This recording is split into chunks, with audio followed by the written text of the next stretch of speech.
il y a une recherche clinique assez active.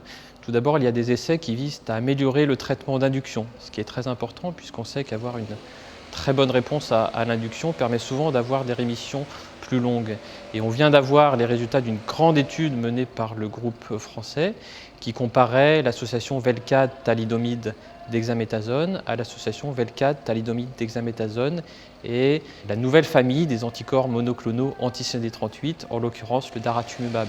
Et cet essai montre que l'on améliore la qualité de la réponse chez les patients qui reçoivent en plus le daratumumab et qu'on améliore par là même les durées de rémission.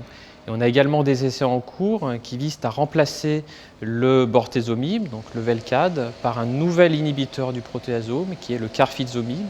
Cela donne l'association carfilzomib-lénalidomide et dexaméthasone ou KRD. Cet essai a permis de montrer que l'association KRD permet d'obtenir des taux plus importants de maladies résiduelles négatives. Rappelons que la MRD ou maladie résiduelle est un nouveau critère de réponse au traitement qui détecte le nombre de plasmocytes malins parmi 1 million de cellules dans la moelle osseuse après le traitement. On parle de maladie résiduelle négative lorsque l'on retrouve moins de 1 plasmocyte tumoral parmi 1 million de cellules.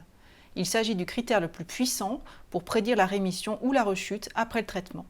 Les objectifs des essais maintenant vont être de pouvoir guider notre traitement en fonction de l'obtention ou non de cette maladie résiduelle négative et voir si chez certains patients qui obtiennent très rapidement une maladie résiduelle négative, on peut éventuellement alléger le traitement et éventuellement se passer de l'autogreffe.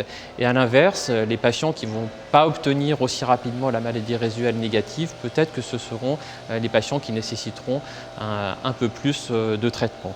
Et le dernier point important dans les essais cliniques à venir en particulier, ça va être de bien distinguer les différents profils de maladies et les maladies dites à plus haut risque des autres et essayer d'adapter notre traitement en fonction du risque initial grâce à tous ces outils, les outils d'étude de la cytogénétique et également les outils de maladies résiduelles.